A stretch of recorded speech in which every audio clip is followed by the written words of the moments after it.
Hey everyone, my name is Josh and welcome back to your fourth stimulus package and news update.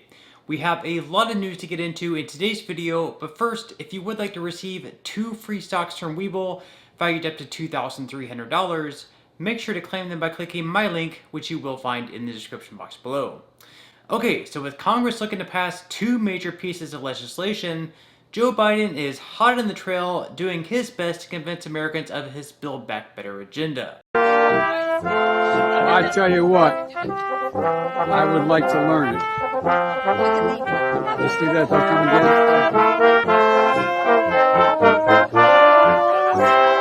again. According to Reuters, a few sources familiar with the negotiations believe the White House and Democrats are nearing a deal on the framework for the overall reconciliation deal. According to sources, they are currently looking at making cuts from the package by removing both the affordable housing and home care for the elderly measures. Additionally, the leader of the House Progressive Caucus, Pramila Jayapal, made a promise that the bipartisan infrastructure bill, as well as the reconciliation package, would for sure pass through Congress. In a statement, Jayapal said, quote, "We're going to get them both done. We are going to get them done. It is a messy process. Democracy is not always easy. Negotiation is not always easy. There are differences. Everybody knows there are differences. We have got to bridge them, and we got to come together because at the end of the day, we have to deliver both these bills, the infrastructure bill and the Build Back Better Act." So pretty confident words from Jayapal, despite the two sides being nearly $2 trillion apart in negotiations. Although previously, Senators Joe Manchin and Bernie Sanders began fighting publicly, since then it seems they made some amends. Manchin, a centrist Democrat, and Sanders, an independent socialist, were seen heading home together after a meeting at the Capitol. Get a picture. Get a picture of us. Get a picture of us, huh? We're talking. All right, we're talking. You're going to have a resolution by the end of the week, it sounds like? We're talking. We're going to make some progress. Senator Sanders, you prepared to make some deep cuts to climate change and other things like that? All right, guys, just watch the vehicle, please. Come on out. That vehicle's going to come out. It was later noted that both changed their profile photos on Facebook.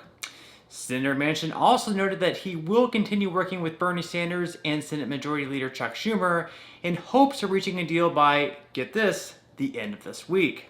Manchin believes that a general agreement would be possible by Friday, which is a lot more optimistic than most of us are. Being that House Speaker Nancy Pelosi promised to have the infrastructure bill passed by October 31st, they'll first need to reach an agreement on reconciliation in order to meet that deadline. One of the ways to fund the reconciliation package, which is supposedly going to have no cost despite being $3.5 trillion, would be through a carbon tax. However, Joe Manchin as well as John Tester, another red state Democrat, have expressed strong opposition to funding the bill this way. At this point, they are both strongly opposed to the carbon tax, so Democrats will need another way to fund the $3 trillion reconciliation package, which again, according to them, will be completely free. Of course, this shouldn't come at much of a surprise to progressive Democrats, as this has been Joe Manchin's stance since February of this year. Here is Senator Manchin back in February saying that he's strongly opposed to a carbon tax. Are there 50 votes in the U.S. Senate for any kind of aggressive carbon pricing, in the next couple of years? I mean, is that a viable conversation? Right now, no. They want to have a conversation how we improve our climate and do it in a most responsible way. Yeah, they'd have me in a heartbeat. They want to talk about this as a penalty. Forget it. As long as I'm here and there's 50 votes and it takes 51 to pass it. In some other news, after Democrats received blowback from their proposal that would force banks and credit unions to give more account information to the IRS if they had at least $600 in activity throughout the year, the Treasury Department is now announcing that they'll be raising that figure. Instead of being $600 like previously, it's now going to be $10,000. But again, for a proposal that's supposed to crack down on billionaires avoiding taxes, this number sure seems pretty small. Even with it now being $10,000, that sure casts a wide net and seems like it's cracking down on normal, everyday American families.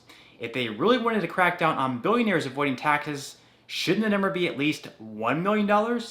Here is Republican Senator John Thune really tearing into the Biden IRS proposal. So the other thing that was mentioned by my colleague from Illinois just a minute ago is that the issue of the tax gap, which was alluded to earlier this morning on the floor by, again, the Republican leader, the Democrat solution is to go after people, essentially shake them down and get them to pay more in taxes. And I'm not suggesting for a minute that there aren't people out there who aren't paying the taxes that they should owe under the law and that the law needs to be enforced. What I am suggesting is that in the effort to close that so-called tax gap, there are huge differences of opinion about what effect that would have, how much could be generated, and who is ultimately going to pay for that.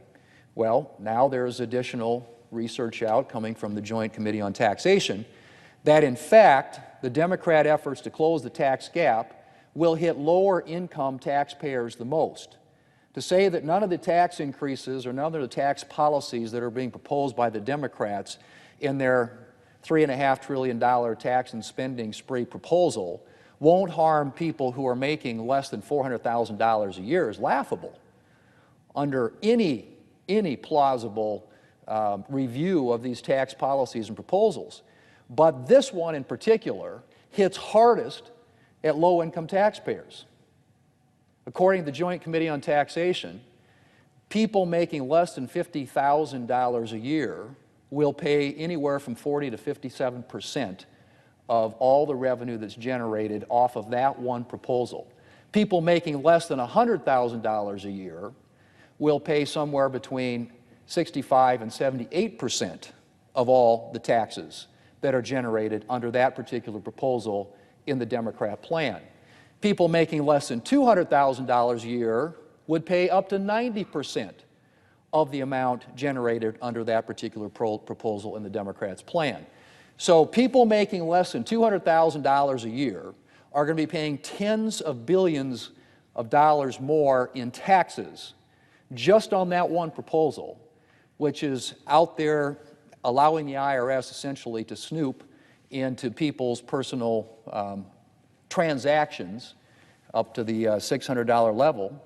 And I don't think there's any way you can get around the fact, Mr. President, that under that scenario, people in the lower income categories are going to end up paying the lion's share of the cost of that. So this isn't going to be without cost. This isn't going to be without consequence. This is not going to be without impact on lower income taxpayers in this country. They are going to get hit, and they're going to get hit hard under this Democrat proposal. So when we talk about it, we're talking about real impacts, real economic impacts on the American people's lives, and we're going to continue to do everything we can to fight against really bad tax policies being put in place to finance massive amounts of spending, expansion and growth of government at a time when government revenues just hit a historic high. Here is the White House press secretary responding to the pushback over the tax proposals. To follow up on some of the tax talk, there's this new proposal by Democrats in Congress and the Treasury Secretary to start monitoring every bank account that has $10,000 of cash flow per year. So is the plan to catch billionaire tax cheats by snooping on accounts that just have $10,000 in them?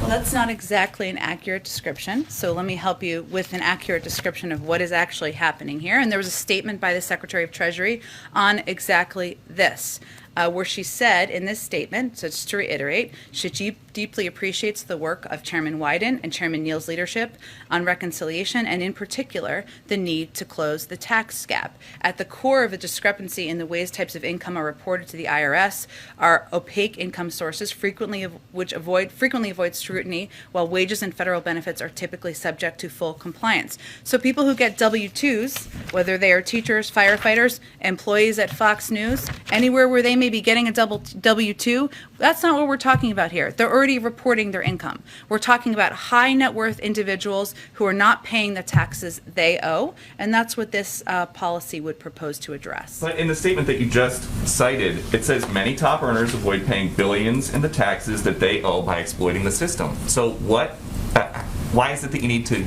start looking at accounts that just have $10,000 in it? Maybe somebody doesn't get a W-2. That is That is not exactly what it does. The $10,000 is anything under that would not be applicable, nor would people who receive W-2s, Peter. What we're talking about here are people who are high net worth individuals who are not paying the taxes they owe, something we think everybody believes should happen and can help pay for in a range of important investments to make us more competitive. So the reporter definitely has some great points. Truthfully, it's pretty hard to twist why it could be a good thing to snoop into bank accounts of people who have just $10,000 of activity in them. Again, is this really the best way to crack down on billionaires? Or is this proposal there more to crack down on the everyday American? You be the judge. But on that note, I'm going to go ahead and wrap up this video. Again, if you would like to receive a couple of free stocks from Webull, make sure to quickly claim them by clicking my link, which you will find in the description box below. To receive the first stock, you will need to fully open an account. Then to receive the second free stock, which will be valued up to $2,000, you'll need to make a qualifying deposit of at least $5. And even if you aren't all that interested in investing or continuing to invest at this point in time, you can always sell the free stocks you receive and transfer that money, however much they're worth, right back to your bank account. So free stocks or free money is completely up to you. So once again, I hope everyone has a great and safe rest of their day, and I'll see you in the next video.